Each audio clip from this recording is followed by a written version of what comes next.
도쿠의 골 장면입니다. 지금쯤 많이들 보셨을 텐데 여기서 아인누리의 패스를 위주로 한번 보세요. 공간으로 넣어줬죠. 그리고 편안하게 득점을 성공시키게 됩니다. 전체적으로 어제의 경기는 이런 방식으로 이제 진행이 됐기 때문에 많이 색달랐을 거예요. 선수들이 90분 내내 공간을 향해 패스를 시도하는 모습을 보여주게 됩니다. 지난 시즌에는 전혀 찾아볼 수 없었던 장면들을 90분 동안 보여줬다 해도 과언이 아닐 정도로 빈 공간을 집요하게 공략했고 결국에는 유벤투스를 상대로 무려 5골을 성공시키게 돼요. 이거 한번 보세요. 예시가 덕배라 지금 현재의 선수들에게 약간 잔인하긴 한데 한번 보세요.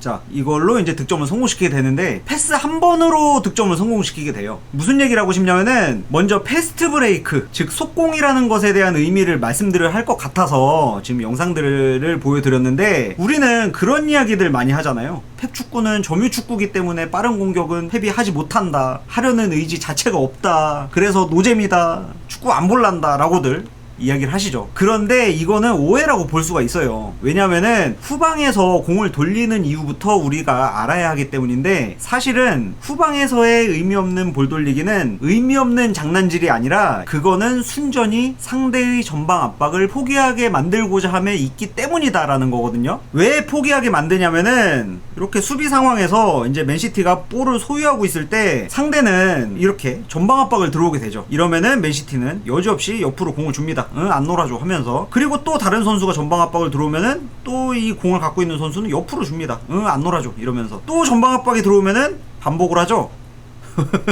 이거를 계속 반복하다 보면은 상대는 자연스럽게 압박의 의지를 상실하게 돼요. 그러면은 무슨 일이 생기냐, 순간적으로 압박 실패 시에 본인의 자리로 들어가야 한다는 걸 망각하게 돼요. 전방 압박을 시도했던 선수들이 뒤로 못 들어가게 되는 거예요. 그러니까 요 상태로 서 있게 되는 거예요. 그렇게 되면은 자연스럽게 순식간에 빈 공간이 생겨나게 됩니다. 그리고 그 지점으로 볼을 소유한 선수가 프로그레시브 패스, 그러니까 전진 패스를 낮고 빠르고 길게 넣어주면은 순식간에 여기서 공을 잡은 선수는 득점 찬스를 만들 수가 있게 되는 거예요. 이게 펩의 패스트 브레이크라는 겁니다. 선수들이 패스를 잘해야 하는 이유도 후방에서 이렇게 의미 없는 공 돌리기를 하라는 게 아니라 상대가 전방 압박을 포기한 시점에 생긴 빈 공간을 빠르게 공략하기 위해서라는 뜻인 거예요.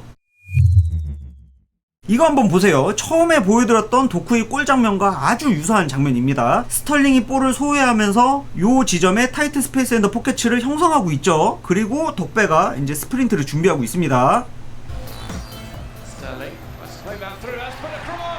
스털링이 공간으로 덕배를 바라보면서 이제 패스를 내줬고 아주 쉽게 크로스를 올려서 득점을 성공하게 돼요. 그러니까 리드미컬한 공격에는 공간 패스가 필수라는 거예요. 그런데 지난 시즌 맨시티의 가장 큰 문제가 뭐였냐면은 지금 상황에서 보시면은 귄도아는 공간을 향해서 프로그레시브 패스를 넣어주거나 혹은 스프린트 치고 있는 포든을 향해서 여기 앞으로 패스를 넣어주면은 오픈 찬스를 얻게 됩니다. 열려있죠? 열려있어요. 길게 쭉 밀어주기만 하면 돼요. 그런데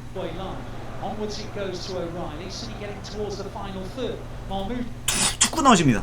툭 떨어져요. 선수들이 공간에 안 주고 발 앞으로만 줍니다. 계속 끊기니까 패스가 앞으로 못 밀어주고 발 앞으로만 주게 되니까 툭툭 끊기면서 당연히 리드미컬한 경기 운영을 할 수가 없게 되는 거예요. 비슷한 장면입니다. 이걸 한번 보세요. 덕배가 어떻게 하는지. 바로 이렇게 해버리죠. 이게 공간 패스의 필요성이라는 거예요. 패스트 브레이크라는 개념이라는 거예요. 이게요. 한 번에 끝내버립니다. 그리고 이게 펩의 패스트 브레이크입니다. 그런데 누군가는 또 이렇게 생각하실 수도 있어요. 채팅창에서 이제 말씀하시듯이 이게 또 덕배니까 가능한 게 아니냐라고 이야기하는 분들이 또 계실까봐 또 준비했습니다.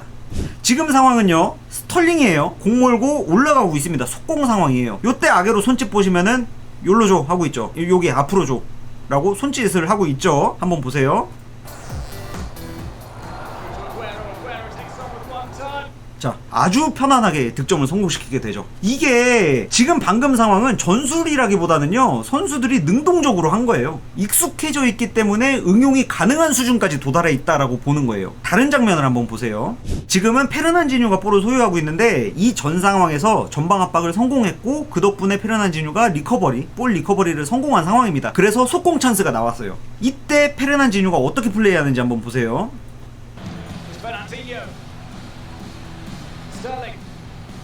자, 그냥 쉽게 얘기해서 지난 유벤투스전과 동일한 방식으로 축구를 하고 있다고 보시면 돼요. 선수들의 스프린트를 믿고 공간을 향해서 쭉쭉 밀어주는 모습을 계속해서 보여주고 있죠. 지난 시즌에는 덕배가 잦은 부상 그리고 이제 노화가 맞물려서 폼이 많이 떨어졌다고들 이야기를 하시고, 그리고 이제 누군가는 그것 때문에 팀을 떠난 거라고들 말씀을 하시는데, 그거는 있습니다. 이게 부상으로 팀을 오랫동안 이탈하다 보니까 템포가 맞지 않게 됐다는 거 말이죠. 이거 한번 보세요. 지금 상황 보시면은 덕배 시그니처죠? 힘으로 밀고 올라가고 있는 상황입니다. 이럴 때는 공 절대 안 뺏겨요. 다들 아시겠지만. 그리고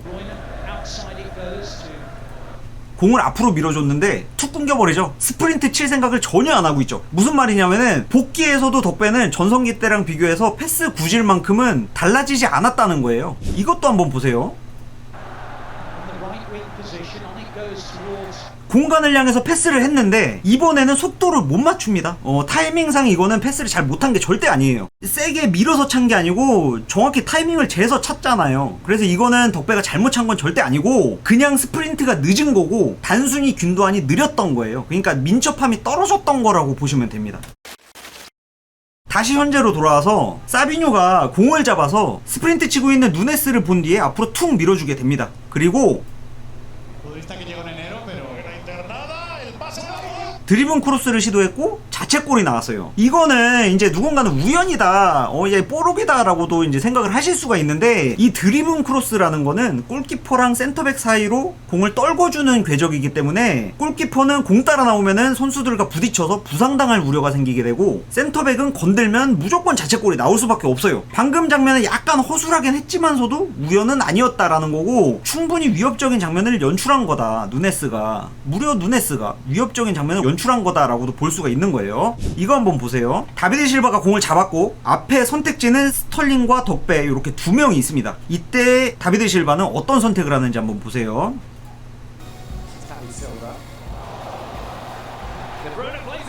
자, 앞으로 스프린트 치는 덕배를 바라보고 공간을 향해서 패스를 해줬죠. 아까랑 유사한 상황입니다. 그리고 덕배는 드리븐 크로스를 올려줘요. 그리고 자책골이 나오게 됩니다. 방금 전과 아주 유사한 상황이에요. 속도를 살린 공격이었기 때문에, 즉 패스트 브레이크 상황이었기 때문에 상대 수비수는 뭐 생각할 겨를도 없이 본능적으로 발을 갖다 댄 것 뿐이라는 거예요. 이 모든 거는 공간 패스에서부터 시작이 됐다라는 뜻이기도 한 거고요.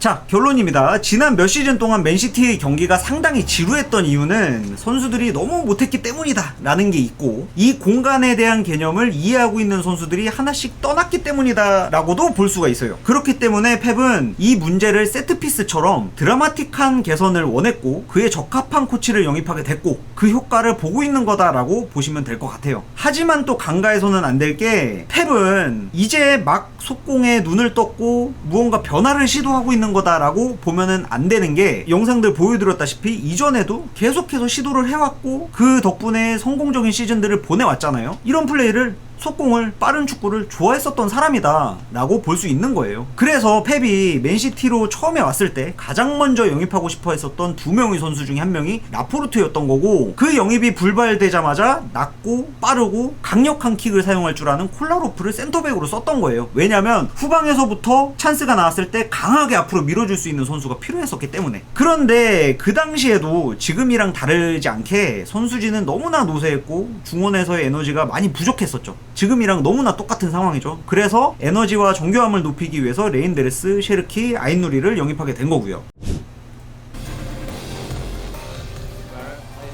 자, 방금 덕배 플레이 보셨어요? 다비드 실바가 앞으로 공간을 향해서 패스를 넣어줄 때 덕배가 스프린트 치다가 옵사 지점까지 나가서 걸어버립니다. 이게 충분히 응용이 가능한 거예요. 이 선수들이 똑똑해서가 아니고요, 이 속공 플레이가 익숙하기 때문에 여러 가지의 응용된 플레이가 나올 수가 있는 거예요. 이래서 스털링은 이 상황에서 편안하게 공을 잡아서 득점을 성공하게 됩니다. 따라서 맨시티는 바뀌어가고 있는 게 아니고 정상화가 되어가고 있다고 보는 게 맞는 거예요. 그리고 그 준비는 이미 끝났다고도 볼 수 있는 거고, 물론 클럽 월드컵에서는 어느 정도만큼 올라갈지는 뭐 미지수이긴 하지만서도 다가오는 25, 26 시즌에는 17, 18 시즌과 같은 빠른 축구 기대해보셔도 좋을 것 같습니다. 감사합니다.